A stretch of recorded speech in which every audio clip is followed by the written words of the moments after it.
वैसे तो हमेशा देखा जाता है इतने सारे लोग आपको ऑफिस में मिलने आते रहते हैं, लेकिन आज सुबह सुबह सैकड़ों लोग अपनी क्या डिमांड लेके आपके पास आए हैं? देखिए, आज वार्ड नंबर 34, 38, 39 तीनों के निगम पार्षद अपने भाई गोल्डी बरेजा जी, भाई संजीव जी, भाई मनोज वशिष्ठ जी और जिले के सरपंच एसोसिएशन के अध्यक्ष बूरा जी, इनके नेतृत्व में सैकड़ों लोग गांव बड़ौली से, मिर्जापुर से, तिगांव से, फरीदपुर से, सतपुरा से, फज्जूपुर से, सेक्टर 76, 78, 79, 89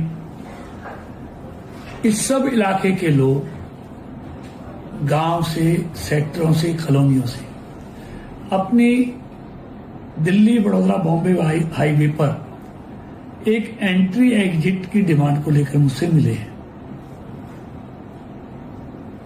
जो कॉन्ट्रैक्ट एग्रीमेंट था दिल्ली बड़ौदा बॉम्बे का, उसमें फरीदाबाद के बॉर्डर से लेके कैली तक 6 एंट्री एग्जिट उसमें प्रस्तावित थी, जो बनकर तैयार हुई।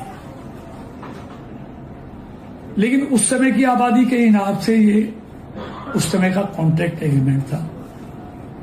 लेकिन जैसे जैसे इलाका डेवलप होता है वैसे वैसे डिमांड आती रहती है। अब नहर पार बड़ौली, मिर्जापुर, फरीदपुर, सतपुरा, फज्जूपुर इस एरिया के जो गांवों की जमीन थी वहां नए नए सेक्टर डेवलप हो गए। 76, 78, 80, 89, 80 हजारों लाखों लोग वहां पर रहने लगे।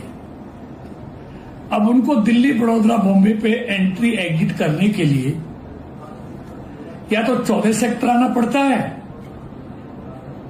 या फिर उनको आईएमटी जाना पड़ता है। एक 8-10 किलोमीटर का उनको एक्स्ट्रा सफर करना पड़ता है, तो जिसमें समय भी खराब होता है, डीजल और पेट्रोल की खपत भी बढ़ती है।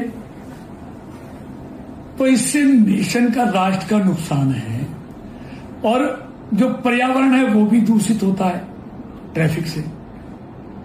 तो इनकी उचित मांग थी। इसी तरह सेक्टर 29 से लेकर मीठापुर तक दिल्ली बड़ौदा बॉम्बे एक्सप्रेस पर कोई एंट्री एग्जिट नहीं है। एक बहुत बड़ा इलाका जिसमें 37 सेक्टर से लेके आईपी कॉलोनी तक, सराय खोजा 37 सेक्टर, अशोका, पल्ला, तिलपत, सेहतपुर, अगवानपुर, बसंतपुर और इस सब इलाके में आने वाली सैकड़ों कॉलोनियां, इनको भी एंट्री एग्जिट के लिए इस दिल्ली बड़ौदा बॉम्बे हाईवे पर या तो 29 सेक्टर आना पड़ता है या मीठापुर जाना पड़ता है। तो यहां भी समय और तेल की बर्बादी होती है।